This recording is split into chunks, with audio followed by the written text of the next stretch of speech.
प्रचण्डाग्नि संदग्धाखिलकर्मकं वर्धमानं जिनं नत्वा पश्चिमं तीर्थनायकं बालानां हितबुद्ध्याहं प्रेरितोऽद्य यथागमं करोमि वर्णनं किञ्चित् कर्मणां हतशर्मणां।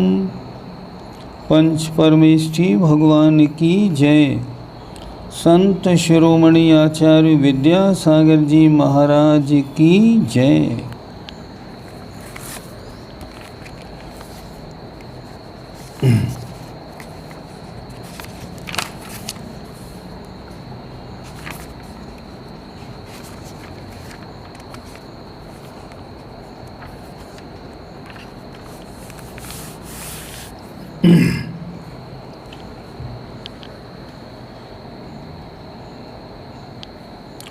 दो अधिकार पूरे हो गए, एक दिन का रेस्ट भी हो गया। अब आज तीसरा अधिकार शुरू होता है। विशेष तौर पे 3 बातों की चर्चा थी। पहले कर्मों की परिभाषाएं, दूसरी कर्म बंध की बात, तीसरे अब उदय की बात और चौथी फिर सत्ता की बात। 4 बातें इस पुस्तक में हैं। कर्म की परिभाषाएं हो गई, बंध की व्याख्या हो गई, बंध त्रिभंगी हो गई। अब आज उदय त्रिभंगी प्रारंभ करते हैं। पृष्ठ 37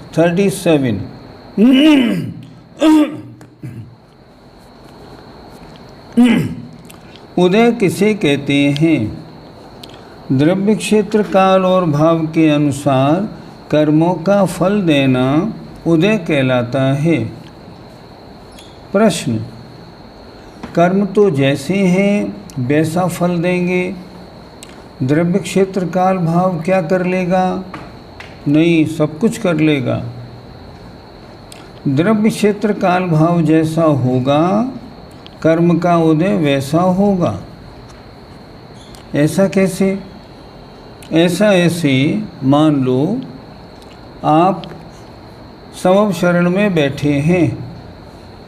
अब मैं पूछता हूँ, उस समय आप बैठे हैं मान लो 15 दिन लगातार, क्या नींद आएगी? नहीं आएगी। क्यों? कर्म कहाँ गया? क्या भूख लगेगी? नहीं लगेगी। प्यास, मलमूत्र की बाधा? नहीं। थकावट? नहीं। कुछ भी नहीं। क्यों नहीं? इसलिए कि जो कर्म उदय में आने वाले थे उनके योग्य द्रव्य नहीं है। सामने तीर्थंकर भगवान विराजमान हैं, इनके आगे गाड़ी नहीं चलती। क्षेत्र नहीं है, क्षेत्र समव शरण है। काल समयानुसार भी कर्म का फल होता है और भाव के अनुसार भी होता है। जैसा आपका द्रव्य क्षेत्र काल भाव है, कर्म का उदय वैसा होता है। कर्म उस रूप वैसा परिणमन करके उदय देता है। तो कर्म के उदय की परिभाषा जब भी बने यही बनाएं, द्रव्य क्षेत्र काल भाव के अनुसार कर्म का फल देना उदय है। आगे प्रश्न 184, किस प्रकृति का किस गुणस्थान में उदय होता है? आहारक शरीर और आहारक शरीरांगोपांग का उदय छठे गुणस्थान में। हमने पढ़ा था इसका बंध 7वें और 8वें के छठे भाग तक, लेकिन उदय छठे गुणस्थान में। 7वें गुणस्थान में उदय क्यों नहीं माना? ध्यान से, छठे और 7वें गुणस्थान में अंतर क्या है? छठे गुणस्थान में संजुलन का तीव्र उदय है और 7वें गुणस्थान में संजुलन का मंद उदय है। मंद उदय में मुनि महाराज का शरीर निकाल के और प्रश्न का उत्तर आदि लेने की व्याकुलता नहीं होती। व्याकुलता होती है संजुलन के तीव्र उदय में। इसलिए आहारक शरीर का निकलना, केवली शुद्ध केवली से शंका समाधान करना, वापस आना, समा जाना, अंतर्मूर्त में सब हो जाता है बहुत थोड़े टाइम में। इसलिए छठे गुणस्थान में ये काम है आहारक शरीर वगैरह का, 7वें गुणस्थान में नहीं। तो बंद 7वें और 8वें गुणस्थान में, क्योंकि बंद के लिए विशुद्ध परिणाम चाहिए। उदय छठे गुणस्थान में। ऐसे तीर्थंकर प्रकृति का केवली के 13वें और 14वें गुणस्थान में उदय होता है। इससे पहले उदय नहीं होता। तीर्थंकर प्रकृति का बंध अंतःकोड़ा कोड़ी सागर है, उसका उदय अंतर्मुहूर्त के बाद होना चाहिए, क्योंकि उसकी आबादा अंतर्मुहूर्त की है। फिर उदय क्यों नहीं बताया? उत्तर दिया, उदय तो है उसका, लेकिन परमुख है, स्वमुख नहीं है। नाम कर्म की अन्य पूर्ण प्रकृति के रूप में तीर्थंकर प्रकृति का उदय आता रहता है। और जब 13वें गुणस्थान में पहुंचेंगे ना, तब से स्वमुख उदय शुरू होगा। सम्यक मिथ्यात्व का 3 गुणस्थान में सरल, सम्यक प्रकृति का वेदक सम्यक दृष्टि के 4 से लेकर 7वें गुणस्थान तक, क्योंकि छायोपशमिक सम्यक तो होता है 4 से 7वें गुणस्थान तक। इसलिए आन पूर्वी का उदय प्रथम, द्वितीय और 4th स्थान में। आन पूर्वी का उदय होता है विग्रह गति में, और विग्रह गति में केवल 3 गुणस्थान होते हैं, 1, 2 और 4। इसलिए आन पूर्वी का उदय पहले, दूसरे और 4थे गुणस्थान में। 11वें गुणस्थान में कोई मुनि महाराज अगर शरीर छोड़ेंगे तो जब तक उनकी आत्मा मुनि के शरीर में है, जब तक उनकी आत्मा मुनि के शरीर में है, तब तक 11वां गुणस्थान। शरीर छोड़ा तो पहले समय से, विग्रह गति के पहले समय से 4था गुणस्थान हो जाता है। विग्रह गति के पहले समय से हो जाता है। मरण किसमें हुआ? 11वें गुणस्थान में। विग्रह गति में कौन सा गुणस्थान रहा? पहले समय से 4था गुणस्थान। इसलिए इन्होंने कह दिया आन पूर्वी का उदय प्रथम, द्वितीय और 4th गुणस्थान में। अनंतानुबंधी का उदय प्रथम और द्वितीय गुणस्थान में। सासादन जभी तो बनेगा जब अनंतानुबंधी का उदय होगा, तो पहले में और दूसरे में। अप्रत्याख्यानावरण चतुष्क का उदय प्रथम से 4th गुणस्थान तक। 5वां गुणस्थान कब होगा? जब अप्रत्याख्यानावरण का अनुदय हो जाएगा, तब होगा। इसलिए उदय कहाँ तक? 1 से 4 तक। प्रत्याख्यानावरण चतुष्क का उदय प्रथम से 5th गुणस्थान तक, 1 से 5 तक। जब प्रत्याख्यानावरण का अनुदय हो जाएगा, तब 6ठा गुणस्थान बनेगा। संजुलन क्रोध मान माया कषाय का उदय प्रथम से लेकर 9वें गुणस्थान तक, और संजुलन लोभ का प्रथम से लेकर 10वें गुणस्थान तक, क्योंकि 10वें गुणस्थान में सूक्ष्म लोभ रह जाता है। इस कारण नरकायु और देवायु का उदय प्रथम से लेकर 4th गुणस्थान तक, उसमें 4 गुणस्थान होते हैं। तिर्यगायु का उदय प्रथम से लेकर 5th तक, 5वें गुणस्थान तक। तिरंचायु का उदय। स्वयंभू रमण समुद्र में असंख्यात तिरंच व्रती हैं, उनका गुणस्थान 5वां है। इसलिए तिरंचों के गुणस्थान 1 से 5। और मनुष्यायु का उदय प्रारंभ से लेकर मतलब 1 से लेकर 14वें गुणस्थान तक, सब गुणस्थानों में। यतश्च सासाधन गुणस्थान में मरा हुआ जीव नरक गति में उत्पन्न नहीं होता। सासाधन वाले नरक में नहीं जाते, अतः उसके नरक गत्यानुपूर्वी का उदय नहीं होता। नरकायु भी नहीं, नरक गत्यानुपूर्वी भी नहीं। शेष कर्म प्रकृतियों का उदय मिथ्यात्वादि गुणस्थानों में अपनी अपनी उदय विच्छुत्ति के अंतिम समय तक होता है। शेष प्रकृतियों का उदय अलग अलग गुणस्थानों में, अलग अलग गुणस्थानों के अनुसार, जैसे बंध कहाँ तक होता था, बंध विच्छुत्ति से पहले तक। अब उदय कहाँ तक है, उदय विच्छुत्ति से पहले तक। उदय विच्छुत्ति जैसे पंचम गुणस्थान में नरक आयु का उदय नहीं हो सकता, उदय विच्छुत्ति चौथे गुणस्थान में हो गई। पंचम गुणस्थान में देवायु का उदय नहीं, देवायु की उदय विच्छुत्ति चौथे गुणस्थान में। उदय विच्छुत्ति का मतलब क्या है, किस गुणस्थान तक इस प्रकृति का उदय रह सकता है, उसके आगे अगले गुणस्थान में उसकी विच्छुत्ति हो जाएगी।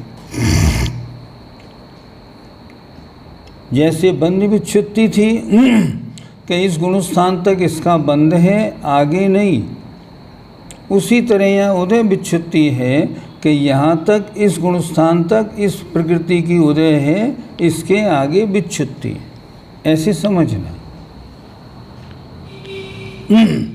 आगे अब बंध का यह बात हुई थी तो बंध की त्रिभंगी थी, बंध, अबंध और बंध विच्छुत्ति।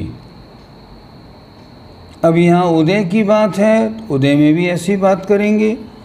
बंध त्रिभंगी किसे कहते हैं, उदय त्रिभंगी किसे कहते हैं, उदय विच्छुत्ति, उदय और अनुदय को उदय त्रिभंगी कहते हैं। जैसे बंध में बंध के मामले में बताया था, अब यहाँ उदय में उदय के मामले में बताएंगे कि किन प्रकृतियों की कहाँ उदय विच्छुत्ति होती है, किन प्रकृतियों का कहाँ अनुदय है और किन प्रकृतियों का कहाँ उदय है, सब बताएंगे। प्रश्न 186, किस गुणस्थान में कितनी कर्म प्रकृतियों की उदय विच्छुत्ति होती है, मतलब कौन से गुणस्थान में कितने प्रकृतियों का उदय बस अंत तक होता है, उसके बाद नहीं, उसके बाद उदय विच्छुत्ति। अभेद विवक्षा से मिथ्या दृष्टि आदि 14 गुणस्थानों में क्रम से 10 अर्थात पहले गुणस्थान में 10 प्रकृतियों की उदय विच्छुत्ति है, अर्थात इन 10 प्रकृतियों का उदय पहले गुणस्थान में है, दूसरे में नहीं, दूसरे से आगे कहीं भी नहीं। दूसरे में 4, इन 4 प्रकृतियों का उदय दूसरे गुणस्थान तक है, इसके आगे नहीं, उदय विच्छुत्ति हो गई। इसी तरह गुणस्थानों में 1, 17, 8, 5, 4, 6, 6, 1, 2, 2 और 14 और 29 और 13 प्रकृतियों की उदय विच्छुत्ति होती है, अर्थात इन गुणस्थानों में इतनी प्रकृतियां उदय में हैं, इसके बाद अगले गुणस्थान में इन प्रकृतियों में से किसी का उदय नहीं मिलेगा। गुणस्थान के अंत तक ही जिनका उदय हो और उसके बाद ना हो, उसे कहते हैं उदय विच्छुत्ति। ऐसे ही बंध में किया था। आगे देखें प्रश्न 187, भूतबली आचार्य के उपदेशानुसार किस गुणस्थान में कितनी कर्म प्रकृतियों की उदय विच्छुत्ति होती है। ये भूतबली आचार्य कौन हैं? षट्खंडागम जो महान शास्त्र है हमारा, उसमें जो पहली किताब है कितने हैं? 60 खंड आगम हैं। उनमें पहली किताब आचार्य पुष्पदंत महाराज ने लिखी और बाद की 5 किताबें भूतबली महाराज ने लिखी। हम लोग श्रुत पंचमी मनाते हैं। श्रुत पंचमी 60 खंडागम का पूरा लिखावट हुई थी, कंप्लीट हुआ था, तो हमने श्रुत पंचमी मनाई। अब उसमें पुष्पदंत आचार्य महाराज ने पहली पुस्तक लिखी केवल, और दूसरी से 6ठी तक ये भूतबली आचार्य ने लिखी। भूतबली महाराज बहुत बड़े महाराज थे और धवलाजी किताब भी बहुत बड़ी किताब। धवलाजी का प्रमाण अकाट्य माना जाता है, जो वहाँ लिखा है वो पक्का है। तो यहाँ कह रहे हैं भूतबली आचार्य के उपदेशानुसार, मतलब धवला की 5 पुस्तक लिखने वाले आचार्य भूतबली महाराज के अनुसार किस गुणस्थान में कितनी कर्म प्रकृतियों की उदय विच्छुत्ति होती है, ये अलग क्यों बताया गया? क्योंकि पहली विवक्षा में और इस विवक्षा में अंतर है। पहली विवक्षा किसके अनुसार लिखी? ये तो कर्मकांड कार के अनुसार लिखी। क्योंकि आप जो ये किताब पढ़ रहे हैं ना, ये तो गोमटसार कर्मकांड का संक्षेप है। तो कर्मकांड के अनुसार और भूतबली आचार्य धवलाजी के लिखने वालों के अनुसार थोड़ा सा अंतर पड़ता है। इन्होंने क्या किया? इन्होंने भूतबली आचार्य के उपदेशानुसार मिथ्यादृष्टि आदि गुणस्थानों में क्रम से 5, 9, 1, 17, 8, 5, 4, 6, 6, 1, 2, 16, 30 और 12 कर्म प्रकृतियों की उदय विच्छुत्ति होती है। मन में प्रश्न उठा, ये अंतर क्यों पड़ा? देखिए अगला प्रश्न, दोनों पक्षों में विवक्षा भेद क्या है? ये डिफरेंस क्यों आया? क्या विवक्षा में क्या अंतर है? मतलब कर्मकांडकार आचार्य नेमचंद सिद्धांत चक्रवर्ती क्या कहने जाते हैं और धवलाकार भूतबली महाराज क्या कहने जा रहे हैं? इन दोनों में अंतर क्या है, ये देखना है। उत्तर, किन्हीं आचार्यों के मत से एक इंद्री और विकलत्रय में, विकलत्रय 2, 3, 4 इंद्री में सासाधन गुणस्थान नहीं होता, इसलिए एक इंद्रिय, स्थावर और द्विंद्रिय आदि 3 जातियाँ, इन प्रकृतियों की उदय विच्छुत्ति पहले गुणस्थान में हो जाती है। कोई आचार्य कहते हैं कि एक इंद्रिय, स्थावर और 2 इंद्रिय, 3 इंद्रिय, 4 इंद्रिय, इनकी उदय विच्छुत्ति पहले गुणस्थान में हो जाती है। फलस्वरूप पहले में 10 और दूसरे में 4 प्रकृतियों की उदय विच्छुत्ति होती है। पहला अंतर। जबकि यहाँ इन्होंने लिखा पहले में 10 और 4, यहाँ लिखा 5 और 9। भूतबली आचार्य के अनुसार 5 और 9, वहाँ 10 और 4 14 की उदय विच्छुत्ति हुई, या 5 और 9 की हुई। कारण सिर्फ दूसरे गुणस्थान में उदय है या नहीं इसकी अपेक्षा। आगे देखें, 12वें गुणस्थान के उपांत समय में अंत में भी थोड़ा सा अंतर है, वो भी देखना है। 12वें गुणस्थान के उपांत समय में, उपांत माने अंतिम से पहले वाले में, एक एक शब्द समझ के चलें अपन। 12वें गुणस्थान के उपांत समय में 2 की और अंतिम समय में 14 की, कुल मिलाकर 16 की विच्छुत्ति कही गई है। यहाँ इन्होंने लिखा 2 और 14, यहाँ इन्होंने लिखा 16, कितना अंतर है। 14वें गुणस्थान में परस्पर विरोधी होने से साता असाता वेदनी दोनों का एक साथ उदय नहीं होता, अतः एक की विच्छुत्ति 13वें में और एक की 14वें में मानी गई है। परंतु नाना जीवों की अपेक्षा दोनों का उदय संभव है। अर्थात 14वें गुण स्थान में भी साता वेदनी का या असाता वेदनी का, इन दोनों में से एक वेदनी का उदय रहता है। प्रश्न, 14वें गुण स्थान में भी असाता वेदनी उदय में रहती है, तो क्या उन केवली भगवान को कष्ट होता है क्या? नहीं, नहीं होता। क्यों नहीं होता? इसलिए नहीं होता क्योंकि उसका अनुभाग बहुत बहुत कम होता है। समुद्र में एक बूंद जहर मिलाने से कुछ नहीं बनता, तो असाता वेदनी का उदय तो है लेकिन कुछ भी कार्यकारी नहीं होता। तो यहाँ कह रहे हैं, अतः एक की विच्युति 13वीं में साता असाता में से और एक की 14वीं में मानी गई है, परंतु नाना जीवों की अपेक्षा दोनों का उदय संभव है। किसी के साता वेदनी का, किन्हीं केवली के असाता वेदनी का। अतः 29, 13 या 30 और 12 का विकल्प बन गया है। अंत में कोई आचार्य 30 और 12 कह रहे हैं भूतबली महाराज, और कर्मकांडकार कह रहे हैं 29 और 13। कोई खास डिफरेंस नहीं है। यहाँ भूतबली आचार्य के मतानुसार उदय त्रिभंगी का वर्णन किया गया है। प्रश्न 187 में भूतबली आचार्य के अनुसार जो उदय विच्युति की बात है, यहाँ सारा वर्णन उन्हीं के अनुसार है। भाई दोनों के अनुसार तो वर्णन हो नहीं सकेगा, एक के अनुसार हो पाएगा। तो हमने क्या लिया? तो आचार्य कह रहे हैं हमने आचार्य भूतबली महाराज का अनुसरण किया है, उसके अनुसार लिखा हुआ है। ठीक हो गया, आगे बढ़ें।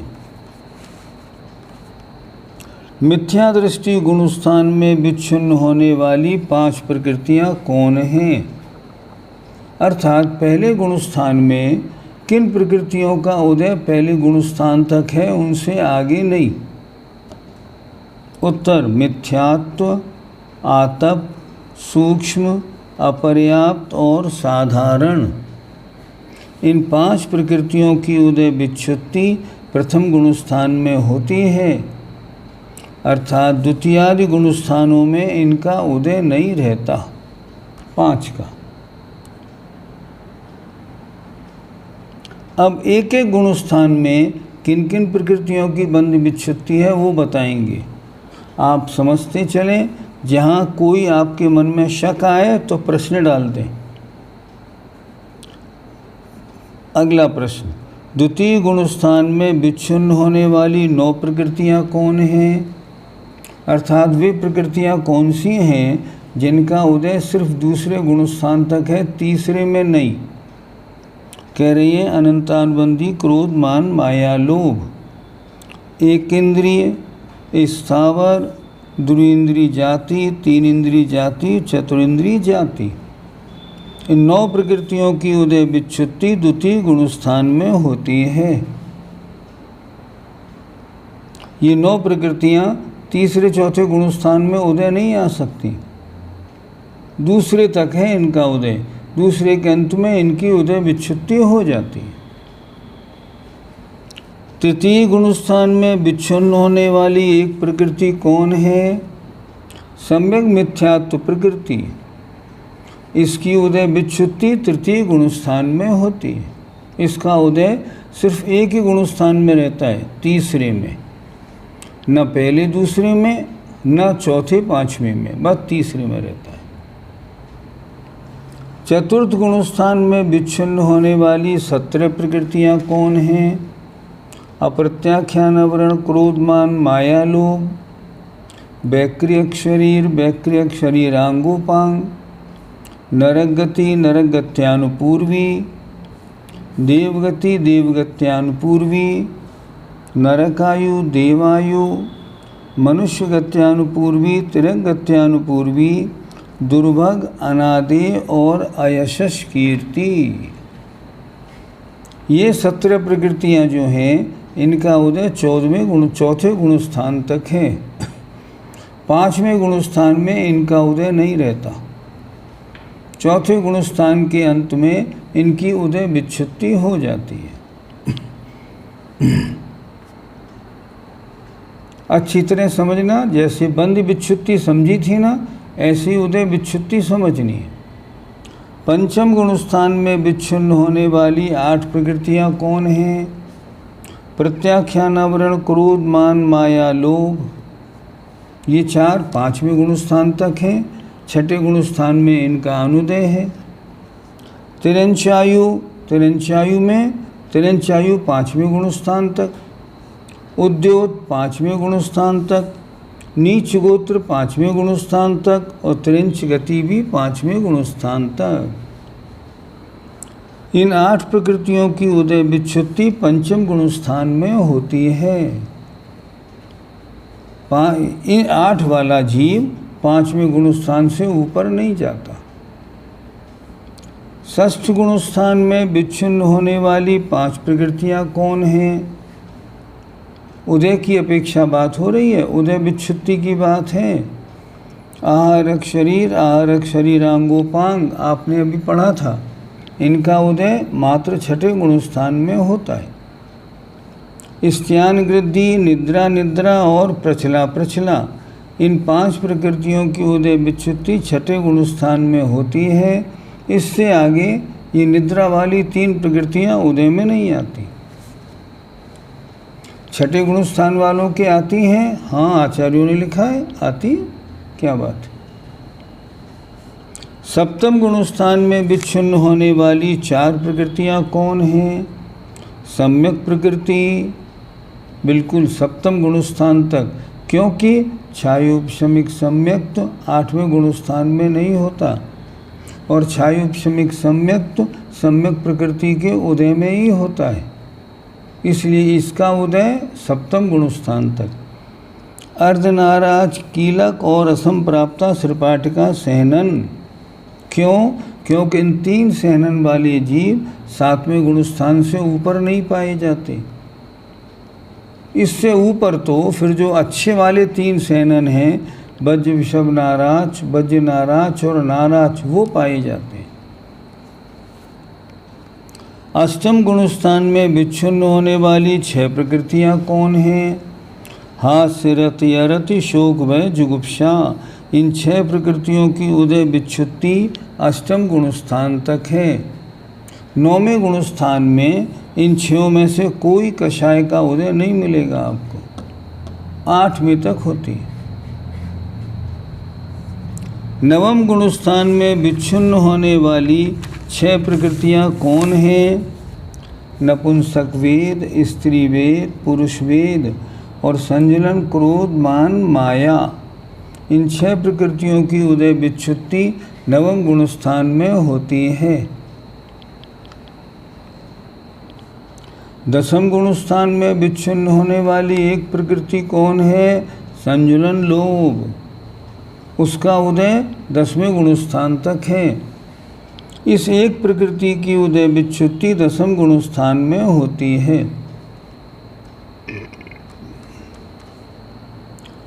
एकादश माने 11वें गुणस्थान में विच्छिन्न होने वाली 2 प्रकृतियां कौन हैं? वज्र नाराज और नाराज सैनन। इन 2 प्रकृतियों की उदय विच्छुत्ति 11वें गुणस्थान में होती है, क्योंकि इन 2 गुणस्थान वाले जीव उपसम श्रेणी तो मार सकते हैं पर छपक श्रेणी नहीं मार सकते। इसलिए 11वें गुणस्थान तक जा सकते हैं, इससे ऊपर नहीं जा सकते। इस प्रकार 12वें गुणस्थान में विच्छिन्न होने वाली 16 प्रकृतियां कौन हैं? निद्रा और प्रचला। इन 2 की तो उपांत समय में, अर्थात 12वें गुणस्थान के अंतिम समय से पहले समय में 2 प्रकृतियों का उदय समाप्त, निद्रा और प्रचला का। और 5 ज्ञानावरण, 5 अंतराय और 4 दर्शनावरण। इन 14 की दोनों मिलाकर, इन 14 की 14 और 2 निद्रा और प्रचला, इन दोनों मिलाकर 16 प्रकृतियों की उदय विच्छुत्ति 12वें गुणस्थान में होती है। 12वें गुणस्थान तक इनका उदय है। इसके 12वें गुणस्थान के अंत में इन सब का नाश हो जाता है, खत्म। अब 13वें गुणस्थान में केवली भगवान के विच्छिन्न होने वाली 30 प्रकृतियां कौन हैं? वेदनी कर्म की साता असाता, इन दोनों वेदनी में से एक का उदय रहता है, एक की विच्छुत्ति हो जाती है।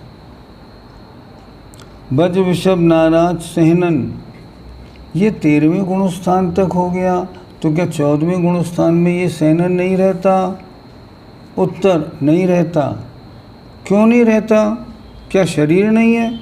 14वें गुणस्थान में अभी सिद्ध तो बने नहीं, अभी तो वो केवली हैं। उनके शरीर है कि नहीं? शरीर तो है, फिर क्यों नहीं लिखा आपने सहनन? इसका उत्तर ये है, शरीर नाम कर्म का उदय 13वें गुणस्थान के अंत तक रहता है। इसलिए शरीर से संबंधी प्रकृतियों का उदय भी 13वें गुणस्थान के अंत तक है, 14वें में नहीं पाया जाता। प्रश्न, तो 14वें में शरीर है या नहीं? 14वें में शरीर तो है, पर शरीर से कोई लेना देना नहीं। उदाहरण से बताइए, आपने पंखे का बटन बंद कर दिया, तो बिजली है पंखे में? नहीं, पर पंखा चल रहा है कि नहीं? हाँ, अभी चल तो रहा है, 1-2 मिनट तो चलेगा। उसी तरह शरीर तो है, लेकिन शरीर से आत्मा का कोई लेना देना नहीं। क्यों? क्योंकि शरीर नाम कर्म का उदय नहीं। शरीर नाम कर्म का उदय कहाँ तक रहता है? 13वें गुणस्थान के अंतिम समय तक। सिद्ध परमेष्ठी जो होते हैं वो शरीर से थोड़े छोटे होते हैं। किंचुणा चरम देह दो, तो ये छोटापना कहाँ होता है? ये छोटापना 13वें गुणस्थान के अंतिम समय में हो जाता है। अंतिम समय में आत्म प्रदेश शरीर से थोड़े से छोटे हो जाते हैं। क्यों? शरीर नाम कर्म का उदय समाप्त हो गया, इस कारण। निर्माण, स्थिर अस्थिर, शुभ अशुभ, सुस्वर दुस्वर, प्रशस्त विहायोगति अप्रशस्त विहायोगति, औदारिक शरीरांगोपांग, तेजस कार्मण, समचतुर्सादि 6 संस्थान, सब शरीर से संबंधित प्रकृतियां हैं ये। वर्णादि 4, वर्ण, रस, गंध और स्पर्श 4। जब शरीर से ही संबंध नहीं तो इनसे संबंध कैसे रहेगा? अगुर लघु आदि 4, और प्रत्येक शरीर, इन 30 प्रकृतियों की उदय विच्छुत्ति 13वें गुणस्थान के अंत में हो जाती है। 14वें गुणस्थान में इनका किसी का भी उदय नहीं रहता। आगे 14वें गुणस्थान में विच्छिन्न होने वाली 12 प्रकृतियां कौन हैं? साता असाता वेदनी में से कोई एक प्रकृति। ये तो ऊपर भी आपने लिखा था, 13वें गुणस्थान में लिखा है कि नहीं, पहली लाइन में। तो वेदनी कर्म की साता असाता वेदनी में से एक, और यहाँ भी आपने लिख दिया। ये क्या मतलब? ये मतलब है अगर 13वें गुणस्थान में साता की उदय विच्छुत्ति हो गई तो 14वें में असाता की उदय विच्छुत्ति होगी। अगर 13वें में असाता की हो गई तो 14वें में फिर साता की विच्छुत्ति होगी। दोनों में से एक प्रकृति 13वें में रहती, एक 14वें में। 13वें में दोनों प्रकृतियां हैं, एक की विच्छुत्ति हो जाती है और 14वें में एक प्रकृति रह जाती है।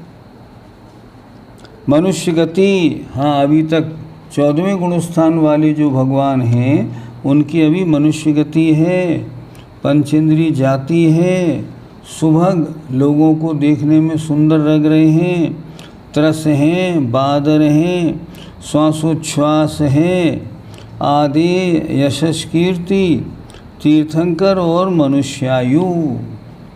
इन 12 प्रकृतियों की उदय विच्छुत्ति 14वें गुणस्थान में होती है। अब 14वें गुणस्थान के बाद कितनी प्रकृति बचती हैं? 0। सारी प्रकृतियों की उदय विच्छुत्ति हो गई। अब उदय विच्छुत्ति की बात पूरी हो गई। अब बात चल रही है, अच्छा किन गुणस्थानों में उदय कितने का होता है ये बताइए। प्रश्न 203, किस गुणस्थान में कितनी प्रकृतियों का उदय होता है? समझा रहे हैं, मिथ्या दृष्टि आदि गुणस्थानों में क्रम से 117, 111, 100, 104, 87, 81, 76, 72, 66, 60, 59, 57, 42 और 12 प्रकृतियों का उदय होता है। इतनों का उदय मिलेगा, इससे ज़्यादा नहीं। किस गुणस्थान में कितनी प्रकृतियों का अनुदय होता है? मिथ्या दृष्टि आदि गुणस्थानों में क्रम से 5, 11, 22, 18, 35, 41, 46, 50, 56, 62, 63, 65, 80 और 110 प्रकृतियों का अनुदय होता है। इतनी प्रकृतियां उदय में नहीं रहती। प्रश्न नंबर 202 देखें। प्रश्न नंबर 202 में लिखा था, चतुर्दश गुणस्थान में विच्छिन्न होने वाली प्रकृतियां 12, और यहाँ लिख रहे हैं लास्ट में प्रश्न 204 में कि 14वें गुणस्थान में 110 का अनुदय। तो कुल प्रकृति कितनी हो गई? 122। क्या मतलब? उदय की अपेक्षा तो आप 120 गिन रहे थे, और यहाँ आपने अनुदय की अपेक्षा 122 गिन ली। ऐसे कैसे हो गई? जब आपने पहले उदय बताया था तब बंद बताया था तो 120 की बात थी बंद में। अब यहाँ उदय में 122 क्यों हो गई? दो प्रकृतियाँ हैं ना, सम्यक मिथ्यात्व और सम्यक प्रकृति। इनका बंद नहीं होता। मिथ्यात्व के 3 टुकड़े होने से इनकी सत्ता बन जाती है और इनका उदय हो जाता है।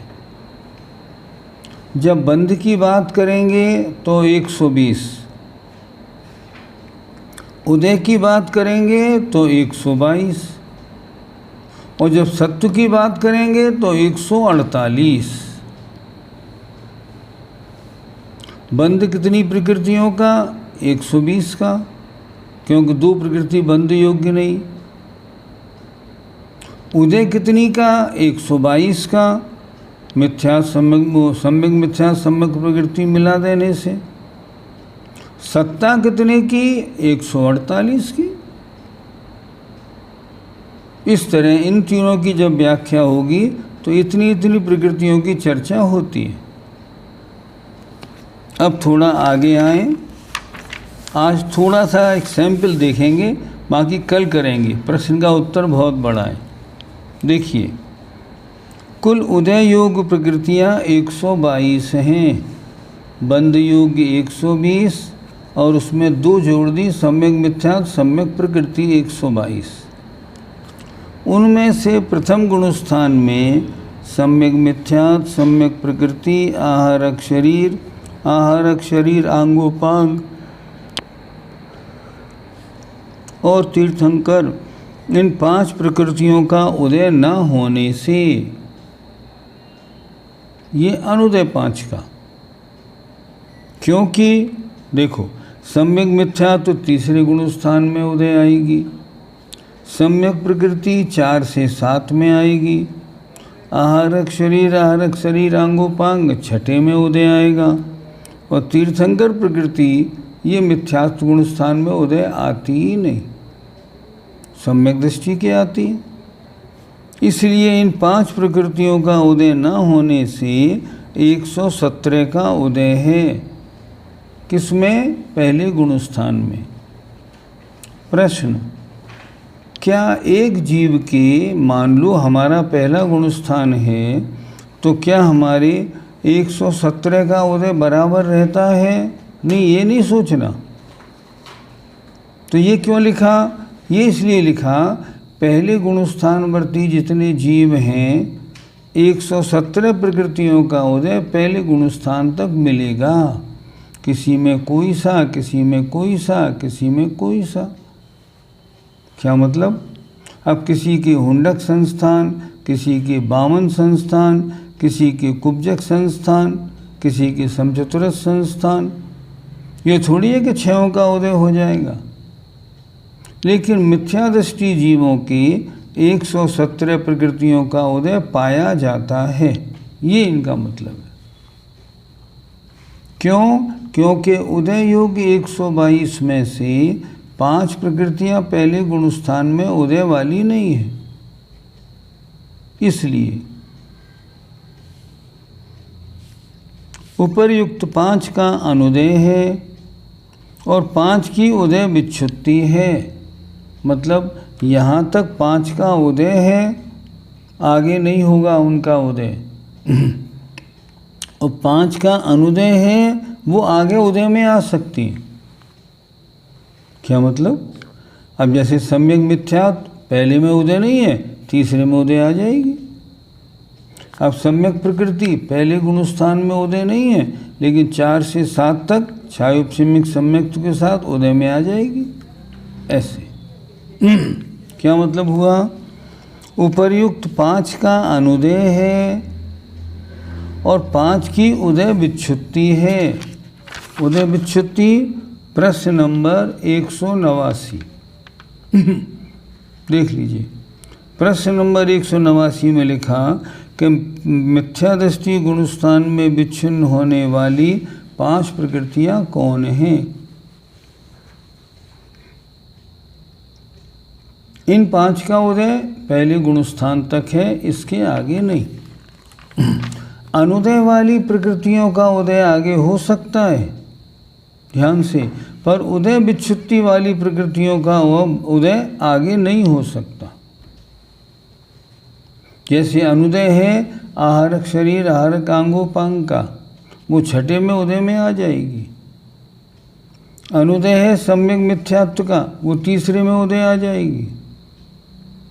अनुदय है सम्यक प्रकृति का पहले गुणस्थान में, वो 4 से 7 तक उदय में आ जाएगी।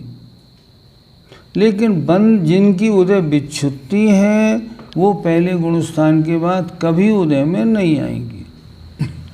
ये समझना। प्रथम गुणस्थान के उदय 117 में से 122 में से अनुदय की 5 घटा दी। 117 में से उदय विच्छुत्ति की 5 और नरकगत्यानुपूर्वी के घटाने से द्वितीय गुणस्थान में उदय 111 का है।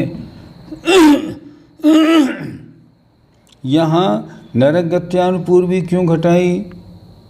क्योंकि दूसरे गुणस्थान वाले नरक में नहीं जाते, तो नरकगत्यानुपूर्वी का उदय भी कैसे हो जाएगा? नहीं होगा, इसलिए इसमें से घटा दी। उदय विच्छुत्ति की 5 और अनुदय की 5, ऐसे 10 प्रकृतियों में नरकगत्यानुपूर्वी के मिल जाने से अनुदय 11 का, उदय विच्छुत्ति 9 की है।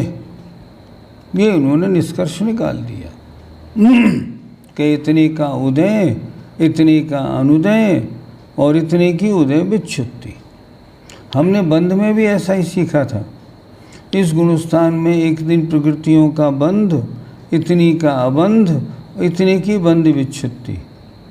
अब यहाँ उदय में भी समझ रहे हैं, इन गुणस्थानों में इतने का उदय, इतने का अनुदय और इतने की अनुदय विच्छुत्ति। ऐसे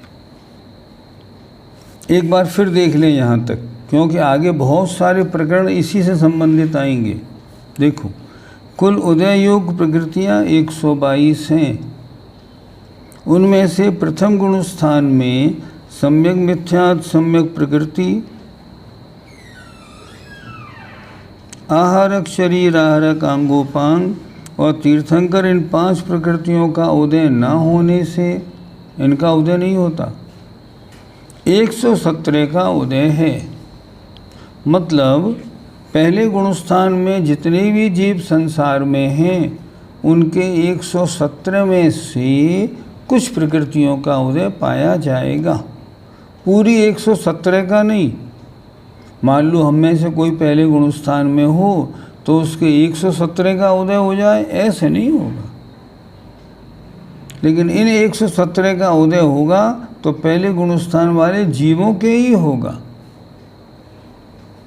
उपर्युक्त 5 का अनुदय है, सम्यक मिथ्या, सम्यक प्रकृति, हारक, शरीरांगोपांग, तीर्थंकर का तो अनुदय, और 5 की उदय विच्छुत्ति जो पहले हमने प्रश्न में बता दी।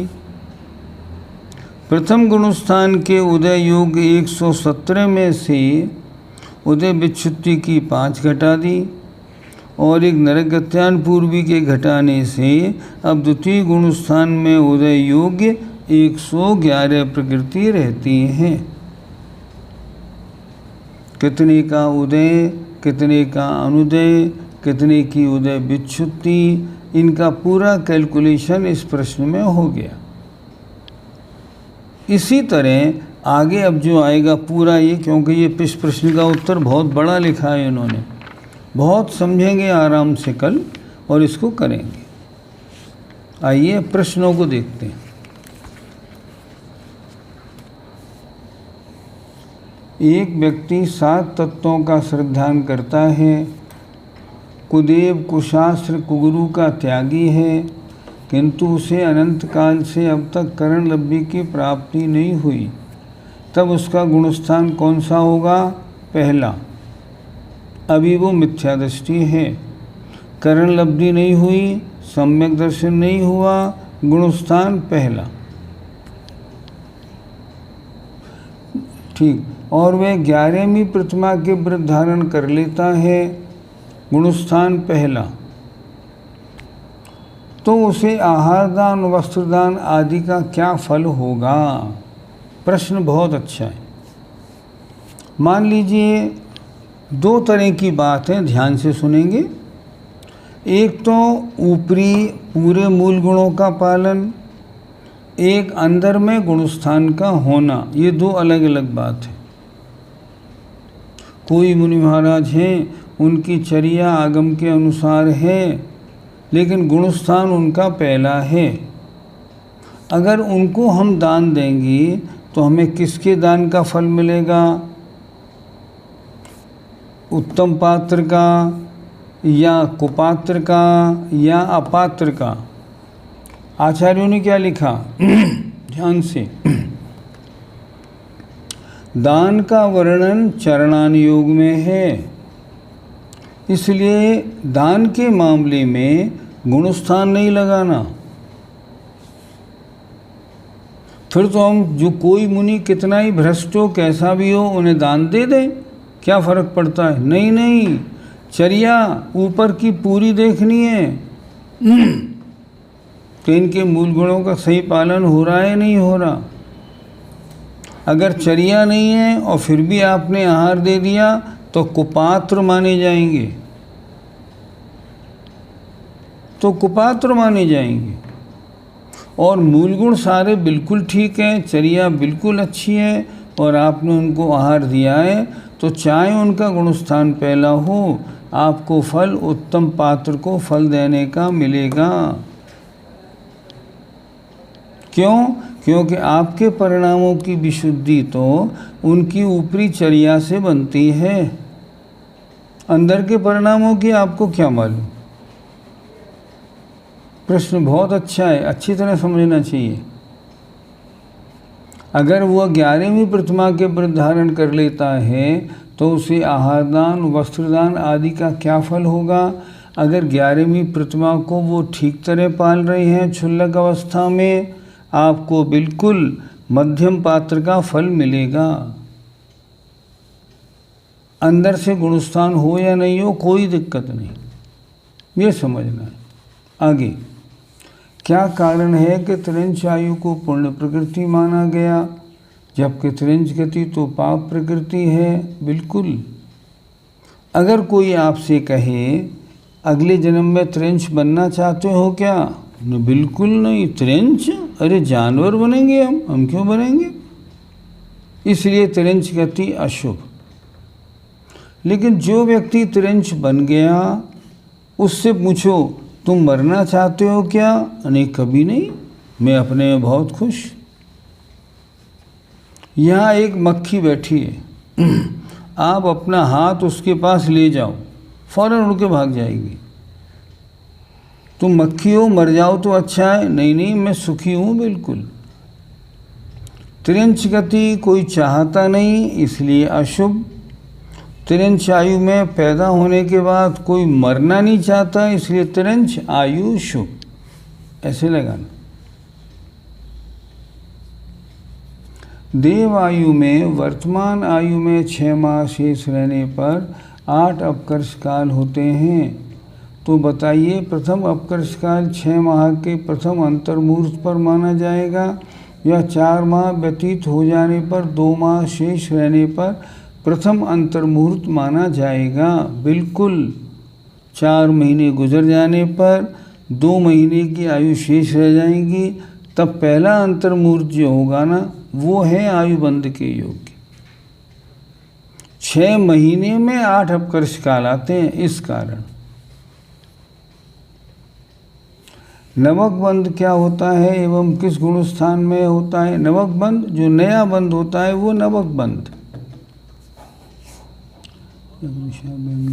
सप्तम नरक के नारकी के एक तिरंच आयु का ही बंध होता है। शेष नरक के नारकी के मनुष्यायु और तिरंचायु बंध योग्य है। मेरा प्रश्न यह है कि नरक में यह जीव कौन सा पुण्य करता है कि वहाँ से निकलता हुआ जीव ना एक इंद्रिय होता है और ना ही विकलत्रे, केवल पंचेंद्रिय तिरंचिया मनुष्य ही होता है। ऐसा ही लिखा है शास्त्रों में। पुण्य नहीं करता, नरक में वहाँ रहता है, नरक से निकलेगा तो मनुष्य बनेगा या तिरंच पंचेंद्रिय बनेगा, वो भी गर्भज ही बनेगा, सम्मूर्छन नहीं बनेगा। ऐसे नहीं बनता, ये नियम।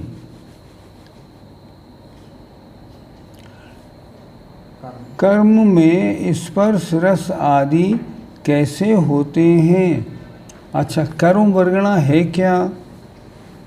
कर्म वर्गणा पुद्गल है, और पुद्गल में रूप रस गंध स्पर्श नियम से होंगे ही होंगे, क्योंकि वो पुद्गल का स्वभाव है। तो कार्बन वर्गणा में रूप रस गंध स्पर्श जैसी वो है उसके हिसाब होते हैं। एक बार हमने एक प्रवचन सुना, जो आचार्य विद्यानंद जी जिनकी समाधि हो गई उनका, आज से 40 साल पहले। तब उन्होंने कहा था, आपने किसी को खूब डांटा, 10 मिनट तक आप डांटते रहे, और एक किसी अन्य व्यक्ति ने किसी एक व्यक्ति की खूब प्रशंसा की, खूब उसे खुश किया। तो विद्यानंद जी महाराज का कहना था, तुमने जो डांटा, उन वर्गणाओं को इकट्ठा करके अगर उनका रस निकाला जाएगा ना, तो कड़वा निकलेगा। और तुमने किसी की प्रशंसा की, अगर उन वर्गणाओं को इकट्ठा करके उनका रस निकाला जाएगा तो मीठा निकलेगा। ऐसे इन वर्गणाओं में भी विभिन्न निमित्तों के कारण रस में परिवर्तन देखा जाता है। आगे, भोग भूमि में मंदिर नहीं, मुनि नहीं, तो इन जीवों को सम्यक दर्शन कैसे प्राप्त होता है? पूर्व भव के जाति स्मरण से, या कोई चारण रिद्धिधारी मुनि महाराज वहाँ आके उन्हें उपदेश दें, या कोई देव आ जाएं और देव उनको उपदेश दे, उसके उपदेश से उनके सम्यक दर्शन प्राप्त हो सकता है। क्या भोग भूमि के जीवों का भी अकाल मरण होता है? नहीं, कभी नहीं होता। लेकिन फिर भी एक आचार्य ने भोग भूमि के जीवों का भी अकाल मरण लिखा है, पर अन्य कोई आचार्य उसको मानते नहीं। 13वें गुण स्थान में अनंत सुख है, वेदनीय कर्म का बंध भी 13वें गुणस्थान में है। क्या 13वें गुणस्थान के प्रथम समय में वेदनीय कर्म कम है बाकी समय की अपेक्षा? तो क्या 13वें गुणस्थान के प्रथम समय में बाकी समय की अपेक्षा सुख कम है? आचार्यों ने लिखा, वेदनी का उदय इतना हल्का है, उसका कुछ भी असर अनंत सुख पे नहीं होता। एक प्रश्न बहुत अच्छा, अनंत सुख केवली के और अव्यावाद सुख सिद्ध भगवान के, प्रश्न इन दोनों में अंतर क्या पड़ा? सोचिए अच्छी तरह। केवली भगवान 13वें गुणस्थान में अनंत दर्शन, ज्ञान, सुख और वीर्य, 4 अनंत सुख हुआ। और वहाँ अगर चर्चा करेंगे सिद्ध भगवान में तो अव्यावाद सुख। अब इन दोनों में अंतर क्या पड़ा? आचार्यों ने लिखा, 13वें गुणस्थानवर्ती केवली के अभी असाता वेदनी का उदय हो सकता है, इसलिए उसके उदय होने के कारण अभी अव्यावाद सुख में कुछ कमी है, चाहे 0.00001% ही हो, पर कमी तो है। इसलिए उनके हम सुख को अनंत सुख तो कह रहे हैं, अव्याबाध नहीं। और सिद्ध भगवान के अब कोई बाधा नहीं। क्यों? वेदनी खत्म, सारे 8 कर्म नष्ट हो गए। अब उनका सुख कैसा हो गया? बाधा रहित, विदाउट एनी डिस्टर्बेंस, कुछ नहीं। ये इन दोनों में अंतर है। मंगलाचरण का अर्थ जानना है। किताब खोल लीजिए, हम पढ़ा देते हैं एक बार और।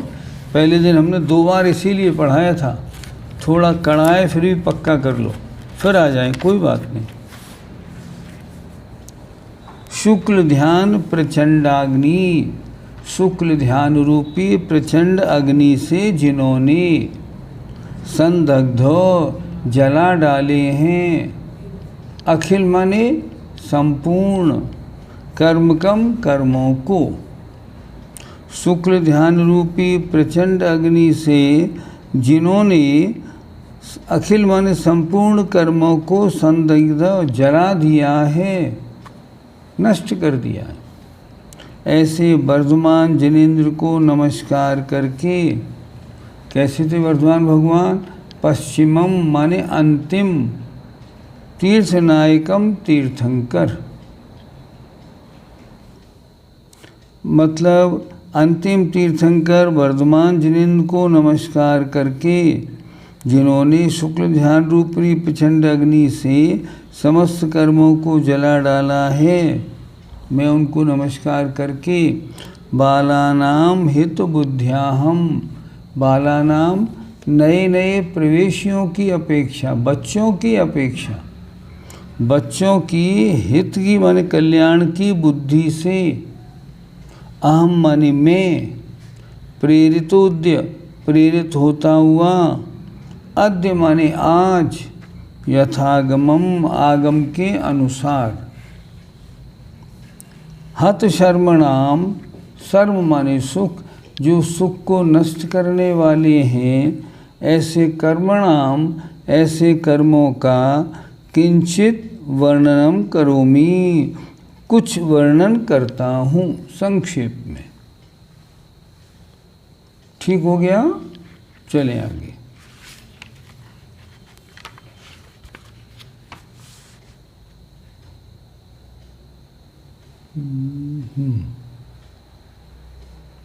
पेज 10 के नीचे की टिप्पण बता दीजिए।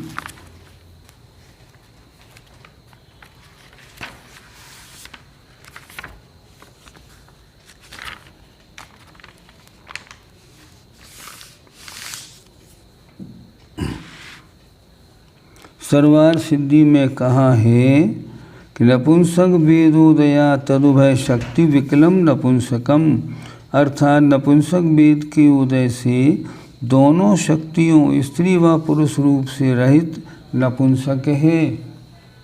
नपुंसक वो मनुष्य है जो ना पुरुष है ना स्त्री है पर मनुष्य है, उसे कहते हैं नपुंसक।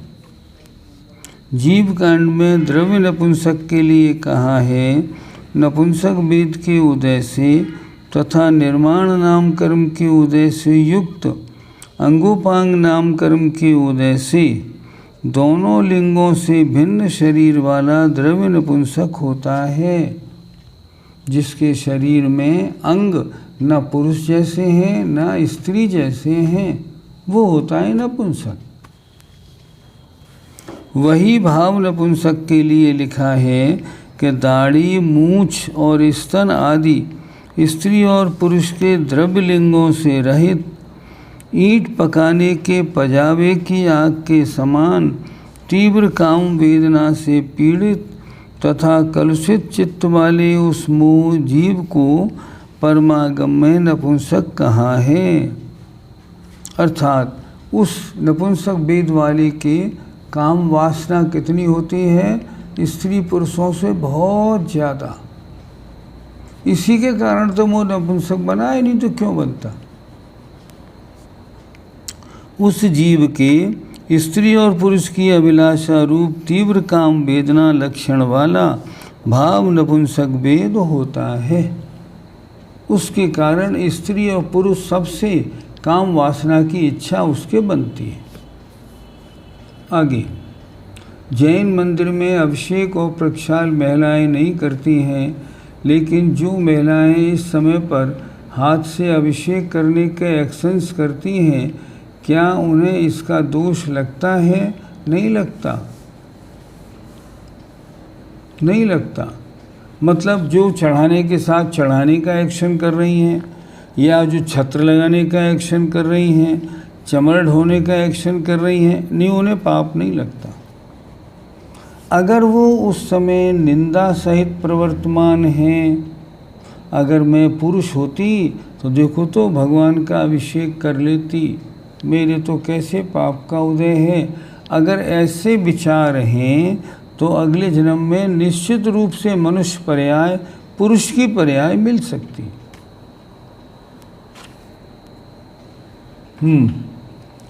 आगे, कुछ लोग कहते हैं श्री जी में थाने पूजन आयो पढ़कर हम पूजा प्रारंभ कर सकते हैं, कोई आपत्ति नहीं, क्या दिक्कत है। बाकी सब कुछ पढ़ने की ज़रूरत नहीं है। क्या हम सिर्फ इतना पाठ पढ़कर पूजा प्रारंभ कर सकते हैं? यदि नहीं तो क्या कभी थोड़ा सा ही समय हो पूजा करने का तो ऐसा कर सकते हैं? हाँ, कोई आपत्ति नहीं। सबसे छोटी पूजा, आप मंदिर जाएं, घर से द्रव्य ले जाएं, आपकी ट्रेन छूटने में समय 2-3 मिनट का रह गया है, एक अर्घ बोलें और चढ़ा दें। पंच परमेष्ठी का अर्घ बोला, चढ़ाया, आपका पूजा का नियम हो गया। लेकिन कायदे से ये गलत है। गलत क्यों है? गलत यूँ है, अगर आपका पूजा करने में आपको आनंद आ रहा है तो नियम आपने 1 घंटे का लिया है, तो फिर आप क्या करो, 1.25 घंटे 1.5 घंटे करो। अरे पूजा में बड़ा आनंद आ रहा है, फिर क्या बात है। आपको सामायिक करनी है और सामायिक में 2 घड़ी का टाइम दिया है, 2 घड़ी सामायिक करनी है, और आप घड़ी देख रहे हैं कि लो 48 मिनट हो गई कि नहीं हो गई, हो गई कि नहीं हो गई। इसका मतलब आपका मन नहीं लग रहा सामायिक में। मन लगने की बात तो जब है नियम 48 मिनट का हो और 1 घंटे, 1.25 घंटे, 1.5 घंटे करें। क्यों? आनंद आ रहा है, क्या बात है, बहुत बढ़िया चीज़ है, करो, ज़्यादा क्या दिक्कत। पूजा करने में आपने गुरुजी से नियम लिया, मैं 1 घंटे रोज़ पूजा करूँगा। अब घड़ी नहीं देखना, अब तो 1.25 घंटे, 1.5 घंटे, और आज इतवार है तो आज 2 घंटे। क्यों? अरे बढ़िया काम है, इसमें क्या बात है। इन छूट के जो तरीके हैं इनका हमेशा उपयोग नहीं करना, मजबूरी की बात है। अब घर में बेटी की शादी है, अब क्या करें, बहुत व्यस्तता है, हाँ कम समय में काम कर लो। आचार्य श्री एक बात और कहते हैं, मान लो बृहस्पति और शुक्र 2 दिन आपको बहुत जल्दी जाना पड़ा दुकान या फैक्ट्री, और आपने बजाय 1 घंटे के आधा घंटे पूजा की। रोज़ आप 1 घंटे करते थे। तो अब जब इतवार पड़े ना, तो इतवार को 1 घंटे तो इतवार की करो, और आधा घंटे बृहस्पतिवार, आधा घंटे शुक्रवार की करो। 2 घंटे करो। क्यों? उस दिन की कसर आज पूरी निकालनी है मुझे। मैं पूरा उस दिन मैंने कम की थी ना, आज पूरी करूँगा। ऐसे होनी चाहिए पूजा पाठ। आगे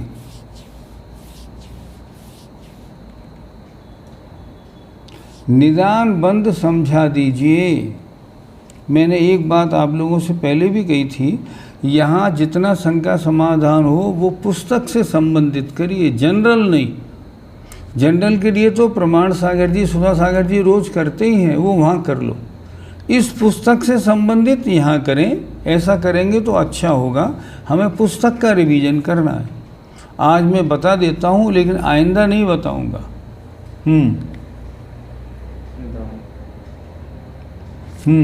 निदान बंद समझा दीजिए। निदान बंद। मैंने जो धर्म कर्म किया है, मैंने जो उपवास किया है, मैंने जो दान किया है, अगर मेरे दान में शक्ति हो, मेरे तप में शक्ति हो, तो अगले जन्म में मैं देव पर्याय प्राप्त करूं। ये निदान बंद कहलाता है। आगे, यदि हमने कोई कर्म 8 अपकर्ष काल से पहले बाधा है, तो बाधे काल को कैसे समझें? नहीं, हमारे ज्ञान का विवेक नहीं। अपकर्ष काल में कब बंधा, पहले बंधा, बाद में बंधा, हमारे ज्ञान का विषय नहीं। भव्य जीव बाद में अभव्य हो सकता है क्या? कोई भव्य कभी अभव्य नहीं बन सकता।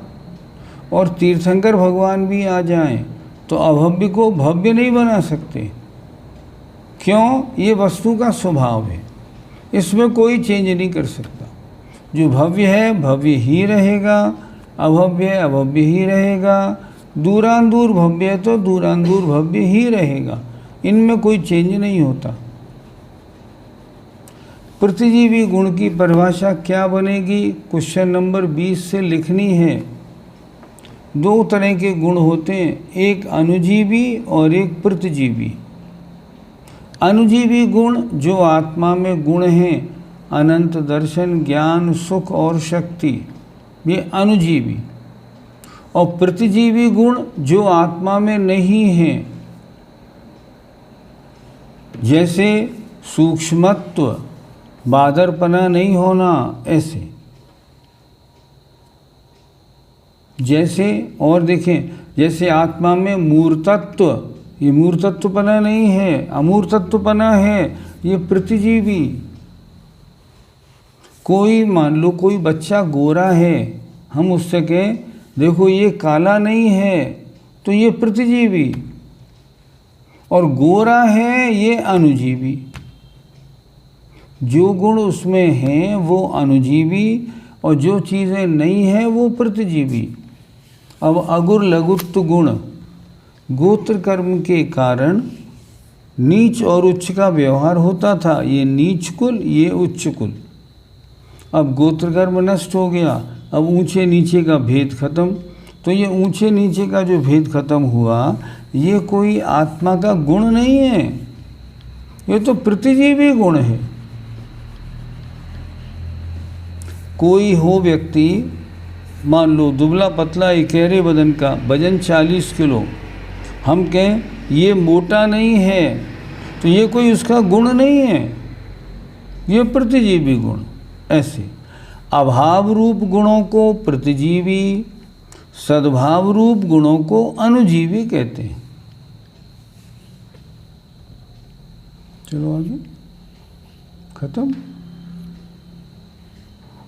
पेज 6 क्वेश्चन नंबर 28 में केवल दर्शनावरण को केवल ज्ञान के साथ होने वाली सामान्य प्रतिभास ऐसा क्यों लिखा?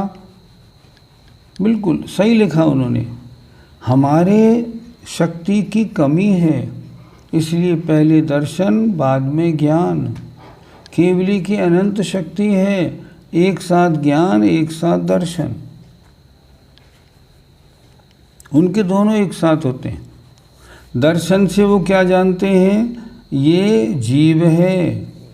ज्ञान से क्या जानते हैं, ये पुरुष है। उनके जीव और ये दोनों चीज़ें एक साथ जानने में आती हैं, हमारे आगे पीछे आती हैं। स्वमुख परमुख समझ नहीं आया, समझा दीजिए। जिस प्रकृति का जो स्वरूप है, अगर वो उसी रूप उदय में आए स्वमुख, अगर वो बदलकर और अन्य रूप से उदय में आए तो परमुख। जैसे मान लो सातावेदनी रूप उदय में आए तो स्वमुख, और द्रव्य क्षेत्र काल मान लो वो सातावेदनी वाला नरक में पहुंच जाए, तब सातावेदनी पलट के असातावेदनी रूप उदय में आए तो परमुख। प्रकृति का जैसा स्वरूप है वैसा उदय में आना स्वमुख, अन्य रूप की तरह उदय में आना परमुख।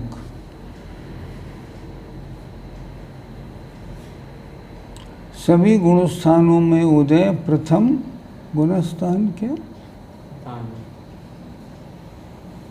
नविता जी का प्रश्न समझ में नहीं आया। 14 गुणस्थान के बाद से आनुपूर्वी कर्म तो नहीं होता, तो सिद्ध भगवान का शरीर कैसे चरम शरीर के समान रह जाता है? उनके आत्मप्रदेश पूरे लोकाकाश में फैलते क्यों नहीं हैं? हाँ, प्रश्न आपका बहुत अच्छा है, बहुत अच्छा प्रश्न है बुद्धिमानी का। क्या मतलब हुआ? मतलब ये हुआ, आत्मा अभी हमारा शरीर प्रमाण है। इतना बड़ा शरीर तो आत्मा इतनी बड़ी। इस आत्मा में प्रदेश कितने? पूरे लोकाकाश के बराबर। तो इतना क्यों? शरीर नाम कर्म के उदय के कारण। अगर वो स्वयंभू रमण का मत्स्य बनेगा तो 1000 योजन लंबा, 500, 750 ऐसा बनेगा, आत्म प्रदेश उतने बड़े हो जाएंगे। और अगर मान लो निगोदिया बनेगा सूक्ष्म, तो इतने बड़े हो जाएंगे। क्यों हो जाएंगे? आत्म प्रदेशों में संकोच विस्तार की शक्ति होती है, लेकिन उनके प्रदेश कितने रहेंगे? उतने ही रहेंगे, उससे ज़्यादा नहीं। अब यहाँ प्रश्न क्या है? अभी तक शरीर था तो आत्म प्रदेश लोकाकाश के बराबर होने की बजाय शरीर के प्रमाण थे। अब 13वें गुणस्थान के अंत में अब शरीर छोड़ना है, तो अब आत्म प्रदेशों को फैल जाना चाहिए। आचार्य कहते हैं नहीं। क्यों? आत्म प्रदेशों का फैलना या सुकुड़ना कर्म के शरीर नाम कर्म के उदय से होता था। अब जब शरीर नाम कर्म ही नहीं है, तो जितना बड़ा है उतना रह जाएगा, ना फैलेगा ना सुकड़ेगा। क्योंकि संकोच विस्तार का कारण क्या होता है? शरीर नाम कर्म का उदय।